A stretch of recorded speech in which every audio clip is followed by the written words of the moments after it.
ये दिन दिहाड़े, जिसको अंग्रेजी में डे लाइट रॉबरी कहते हैं, कि दिन दिहाड़े ये डाका मार रहे हैं, इसके ऊपर किसी को इन्होंने ये मौका नहीं दिया कि इस कानून का मुताला, इन कवानीन का मुताला सही तरीके से होना चाहिए था। मैं क्रिमिनल लॉ की बात कर रहा हूँ। क्रिमिनल लॉ आपका फौजदारी का कानून है, उस पर हमें नहीं मालूम ये क्या करना चाह रहे हैं। तो इसका इम्पैक्ट पूरी पाकिस्तान की आवाम पे है। ख़वातीन और हज़रात, ये अपनी मानी करना चाह रहे हैं। इनके पास ये करप्ट लोग हैं, इनके पास मैंडेट है ही नहीं। फॉर्म 47 की पैदावार वाले क्या मुल्क के लिए करेंगे? और इनको चाहिए था ये स्टैंडिंग कमेटीज को भेजते। क्या ऐसी ज़रूरत पड़ी कि ये जल्दबाजी करते? ओवर टू चेयरमैन साहब। जनाब थैंक यू। हम सिर्फ ये बात पॉइंट आउट करना चाह रहे थे कि जो भी कानून साजी हो रही है, हम सिर्फ और सिर्फ मुख्तसरन में ये अर्ज़ करूँ कि जो ऑर्डिनेंस पेश हुए हैं, हम ये समझते हैं कि कानून साजी पार्लिमान का हक़ है, और कानून साजी जब आपने करनी थे तो जो असम्बली के रूल्स वज़ा हुए हैं उसके मुताबिक पार्लिमान कानून साजी करे। आज पहला दिन है कि हुकूमत ने कानून साजी की इब्तिदा रूल्स को वायलेट करते हुए और आईन को वायलेट करते हुए इब्तिदा की है।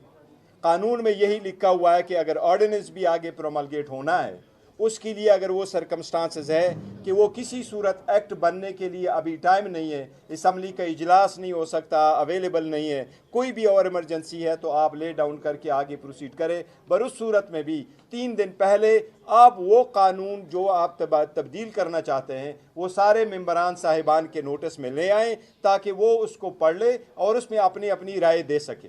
हर मेंबर एक huge number of general public को रिप्रेजेंट करता है, यही आईनी तरीक़ाकार है। आज जिस तरीके से ईवान में ये बिल पेश किए गए और जिस तरीके से उनके रेजोल्यूशन करवाए गए, हम समझते हैं ये गैर आईनी और गैर कानूनी तर्ज अमल को अडॉप्ट करते हुए हुकूमत आज आगे बढ़ी है। दूसरी बात यह कि इस्लामोफोबिया के आज जिस दिन हम भी एक फंक्शन करने जा रहे हैं इंशाल्लाह KP हाउस में 3 o'clock, जिसकी बुनियाद और जिसकी मरहूनी मिन्नत हुआ है वो है इमरान अहमद ख़ान नियाज़ी साहब, जिसने सारी मनुमत की पूरी दुनिया में आज का दिन वो मुकर्रर करवाया इस्लामोफोबिया के। उसमें भी हम गुजारिश करेंगे कि सारे हमारे साथ आप शिरकत करें। जी प्लीज़। बिस्मिल्लाहिर्रहमानिर्रहीम। उबर अयूब साहब और चेयरमैन गौहर साहब ने आपके सामने डिटेल रखी है। मैं तो ये समझता हूँ कि ये पार्लियामेंट तो अभी पार्लियामेंट नहीं रहा है, तो मजलिस शूरा नहीं था जो ज़ियाउल हक़ ने बनाया था, उसी टाइप का कोई चीज़ बन गई है। और जिसने MNA बनना है उसको चाहिए कि वो इलेक्शन कमीशन के साथ जो है ना कोई साजबाज करे, कोई पैसे शैसे दे दे, कोई मिन्नत समाजत करे, या कोई जो रास्ते आपको मालूम है आप भी बन सकते हैं MNA। ये जो है ना ये कोई इलेक्टेड हाउस नहीं बन गया यानी। और इंटरेस्टिंगली अभी वो तो छोड़े कि इन्होंने जो है ना जिस तरह लोगों को यहाँ लेके आए हैं और जिस तरह इन्होंने इलेक्शन करवाया है, अभी कानून और आइन की बदतरीन खिलाफ वर्जी कर रहे हैं। और तरीका क्या कर रहे हैं कि जो हमारे इन्होंने टारगेट रखा है कि मुस्लिम लीग नून को मजीद 20 सीटें देनी है, और इसके लिए ताकि अभी तो वैसे भी उन्होंने इतनी सीटें बनाई है, हमारी सीटें भी अपने खाते में ले ली हैं। कोई इसको मानेगा? पार्लियामेंट कौन इसको मानेगा? कौन इसको रिस्पेक्ट देगा? ये जो कुछ हो रहा है इलीगल हो रहा है, अनकॉन्स्टिट्यूशनल हो रहा है। तो ये जो हमारी बाकी एक तो उन्होंने कल डिसाइड कर लिया है 19 और है पंजाब से, तो ये कोशिश कर रहे हैं कि वो भी किसी तरह जो है ना मुस्लिम लीग नून के हवाले करें। तो इससे तो बेहतर है कि आप पार्लियामेंट का जो आपने इतना खर्चा किया बस नोटिफिकेशन करवा लेते। जिस तरह मजलिस शूरा की जो हक नहीं किए हैं, तो अभी जो है ना नोटिफिकेशन करवा ले, आवाम का पैसा भी नहीं लगेगा। इतनी लोगों के अंदर जो है ना वो नारे मारती है, मंशूर देती है, कोई कहते मैं 300 यूनिट दूंगा, कोई कहता मैं यूँ दूंगा। तुम्हारे पास हथियार क्या है? वो पार्लियामेंट की तो खुद कोई सह नहीं है, तुम किस किस्म की बात कर रहे हो? लेकिन मैं एक बात बिल्कुल वाज़ेह करूं, बिल्कुल कैटेगरिकली वाज़ेह करना चाहता हूं कि हम इंशाल्लाह मुज़ाहिमत करेंगे। मैं अपने वर्कर को भी ये तसल्ली देना चाहता हूं, देखिए ये एक लंबी जंग है, ये मुख्तसर नहीं है। There is a long way to go. हमें जो है ना लंबा सफ़र जो है ना करना है। उम्मीद हमारी इंशाल्लाह, उम्मीद हमारी शक्ल में उम्मीद होगी, और हम इस मुल्क को वो मुल्क बनाएंगे, वो पाकिस्तान बनाएंगे जो कायदन का पाकिस्तान, जिसमें आइन और कानून की हुक्मरानी, जिसमें हर शहरी के हुकूक बराबर होंगे। और ये जो कर रहे हैं, जो खिलवाड़ कर रहे हैं और पसंद और नापसंद की बुनियाद पे जो ये आगे पीछे हो रहा है, इंशाल्लाह ख़त्म होगा। वो दिन करीब है जब खल्क खुदा जो है ना ताकत में होगी। मैं इसलिए कहता हूँ कि आप थोड़ा वेट करें, जिस तरह ये हमारे साथ कर रहे हैं, इससे इंशाल्लाह मैं आपको वादा करता हूँ कि इंशाल्लाह इनकी ईवान में भी मुकाबला करेंगे और रोड पे भी इनका मुकाबला करेंगे। हम मुजाहिमत के लिए अपने आप को तैयार कर रहे हैं।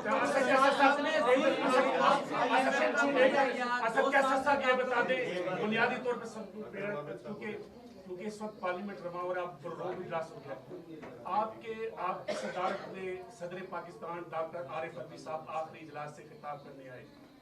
जो मंजर था वो सबको याद है, रिकॉर्ड पे मौजूद है। सदर पाकिस्तान आसिफ अली जरदारी जल्द पार्लियामेंट के मुश्तरका इजलास से खिताब करने वाले हैं। पाकिस्तान तहरीक इंसाफ का जो मैंडेट चोर का ये मौक़िफ़ है, उस मौके पर पार्लियामेंट के मुश्तरका इजलास के मौके पर आपका क्या मौक़िफ़ होगा? और दूसरा, इन ऑर्डिनेंस को आप मुस्तरद करने की करारदादें ला सकते थे, जो आप लोग तो बेहतर जानते हैं हमसे, तो ये आपसे निकल नहीं कि आप इसके पहले करारदाद भाईजान हमने हमें तो पता नहीं था ना, अभी आ गए तो इस तरह तो नहीं होता, असेंबली तो इस तरह नहीं चलती। और हमने हमेशा किया है, जब हम कोई कानून लेके आते थे हम अपोजिशन को इत्तेमाद में लेते थे, और ये पार्लियामेंट का प्रोरोगेटिव है कि वो उसको देखे, वो उसको समझे, उसके ऊपर बात करे, बात हो जाए। इस तरह कभी नहीं हुआ। हम उस दिन भी भरपूर एहतजाज करेंगे। हम बिल्कुल मानते हैं यहाँ जो है ना मैंडेट चोर बैठे हैं, यहाँ जो है ना फार्म 47 वाले बैठे हैं, हम इनको नहीं मानते और आपको ये यकीन करते अगर किसी की गलत फहमी है कि हम पीछे हटेंगे या हमारी कोई प्रेशर आएगा, दबाव होगा, न डरेंगे न पीछे हटेंगे, इंशाल्लाह मुज़ाहिमत करेंगे। और यहाँ पे एक सेकंड बात कर रहे थे कि मुल्क के अंदर जो है वो कानून सबके लिए बराबर करेंगे। ये वो आपके साथ 2 साल जुल्म और बर्बरियत हुई, इलेक्शन आप लोगों से छीन लिया गया, लेकिन आप लोग अभी तक नाम लेने से कतराते हैं उन अनासिर का जो इलेक्शन चोरी करते हैं, जो जबर करते हैं, जो जिन्होंने आपके कारकुनों को गायब किया लोगों को। देखिए जी प्लीज आप देखिए, मैं उसका बड़ा कैटेगरिकल हम जवाब दे चुके कि आईनी तौर पे ये जिम्मेदारी इलेक्शन कमीशन की है। खान साहब से ये क्वेश्चन किया गया, खान साहब ने जेल में भी सारे मीडिया के सामने कहा कि हमारे लिए रिस्पांसिबिलिटी इलेक्शन कमीशन की है, charge with the duty constitution ने किया है। इलेक्शन कमीशन की जिम्मेदारी थी फ्री फेयर ट्रांसपेरेंट इलेक्शन कराना। ये सुप्रीम कोर्ट के नोटिस में भी हम लेके आ चुके थे कि at the end of the day जो आप लफ्ज़ इस्तेमाल होता है वो रिटर्निंग अफसर और डिस्ट्रिक्ट रिटर्निंग अफसर है, काइंडली उनको अदलिया से ले ले ताकि ये डाइवर्ट हो जाए और हमें ये अंदेशा था। इसलिए ये जिम्मेदारी में अगर कोई फेल हुआ है तो वो इलेक्शन कमीशन है।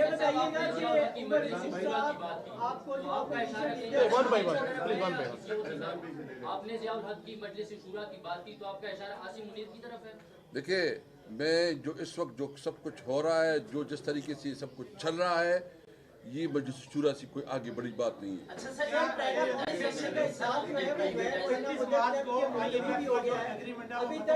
एक एक करके करें जी। मरहूम साहब, पहला इजलास जो है वो गैर मुद्दत तक मुलतवी भी हो गया और अभी तक अपोजिशन लीडर का कोई फैसला नहीं हुआ। आज भी कहा गया कि स्क्रूटनी का अमल जारी है। सर कैसर साहब, आप ये बताइएगा, आप स्पीकर हैं, कैसी स्क्रूटनी होती है, ये इसके ऊपर इतनी देर क्यों लग रही है? मैं तो कहता हूँ कि ये बहुत नामुनासिब है।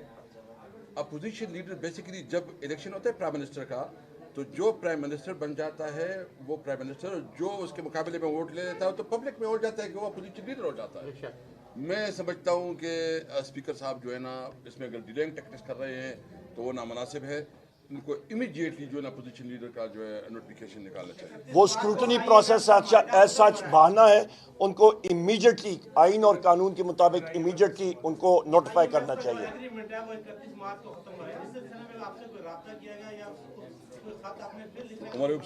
नहीं जी, IMF के साथ हमारा कोई राब्ता नहीं हुआ। आज मैं फिर रिपीट करता हूँ, ये 7 ऑर्डिनेंसेस यहाँ पे ले किए गए, जिसमें फौजदारी कानून का भी ऑर्डिनेंस इन्होंने उस पर तरमीम का किया। हमारा ये सवाल है, ये फौजदारी कानून में जो ऑर्डिनेंस के ज़रिए तरमीम लाई जा रही है, ये क्यों लाई जा रही है? ये मेलिफाइड इंटेंट है और ये बाकी भी चीज़ें जो है यहाँ से इन ऑर्डिनेंसेस में हमें करप्शन और पैसे की बो आ रही है बहुत शदीद, और हमने इसको अपोज किया। यहाँ पे इन्होंने कहा जी कि आपने इसके खिलाफ रेजोल्यूशन, यही चीज़ हमने फ्लोर ऑफ द हाउस पे बताई है और बाकी हाउस को भी हमने चैलेंज किया और पीपल्स पार्टी के अरकान ने भी इस चीज़ की तायद की कि उनको भी मौका नहीं दिया ये पढ़ने का। एक आपसे सवाल बड़ा अहम कि जहाँ एक तरफ जो है वो KPK का वज़ीर आला जो है वो मिलने के लिए आता है शहबाज शरीफ से, और वहाँ वो कहते हैं सियासी कैदियों को रिहा कर दें। दूसरी तरफ जो है ये ऑर्डिनेंसेस जो है वो पास किए जा रहे हैं। तो इस वक्त जो है वो PTI ने क्या किया है, इलेक्शन कमीशन के हवाले से तो रेफरेंस जो है वो प्रेसिडेंट को भेजने की तरफ आप जा रहे हैं, जो आईनी तरीकाकार है, आप किस हद तक जो है वो जा सकते हैं, क्योंकि पार्लियामेंट का फोरम तो अब आपके पास है।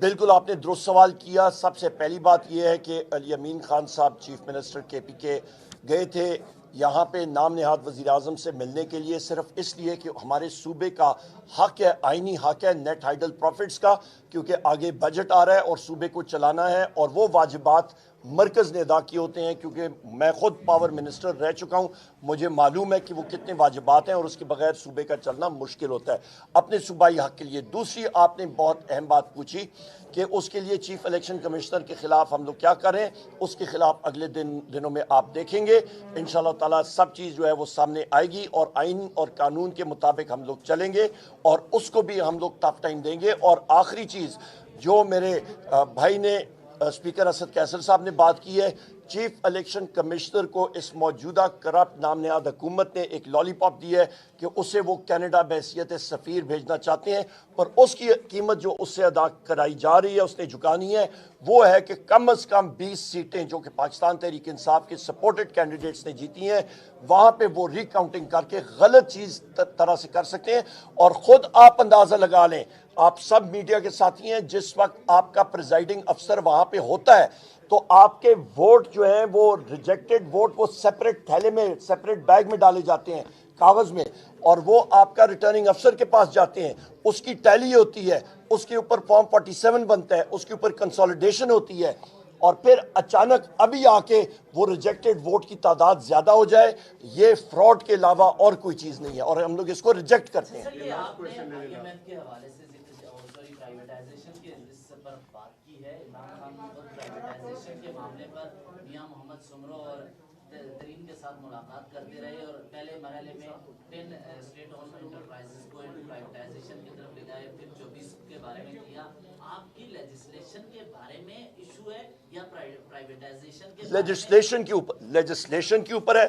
जिस तरह के रात की तारीकी में आपके, और आप जरा रिकॉर्ड मेरा देख लीजिएगा, यहाँ पे मैं in the interest of time आपको पढ़ के नहीं सुनाता, बुनियादी तौर पे जो हुकूमत करने जा रही है वो तरमीम करने जा रही है कि उस इदारे का बोर्ड या वो लोग, उनकी मर्जी होगी कि क्या वो कुछ करें, जो आपका इवेंट है, जो चीज़ें होंगी वो खुद उसका तयन करेंगे, हुकूमत का और उस चीज़ का कोई वो तयन नहीं होगा। ट्रांसपेरेंसी जो है वो इफेक्ट हो रही है। ये इस चीज़ पे हमारा एतराज़ है कि स्टैंडिंग कमेटी के सामने आई थी चीज़, उस पर डिलिब्रेशन होती, प्राइवेटाइजेशन ज़रूर करें पर उसका तरीक़ाकार ट्रांसपेरेंटली जो है वो होना चाहिए। लीडर साहब के अपोजिशन जो है वो पार्लियामेंट जमहूरी निज़ाम में शेडो मतलब आप वेटिंग फॉर प्राइम मिनिस्टर हो सकते हैं, शेडो प्राइम मिनिस्टर हो सकते हैं, तो उसमें एक पार्लियामानी निज़ाम में एक शेडो कैबिनेट का ऐलान कर दिया जाता है।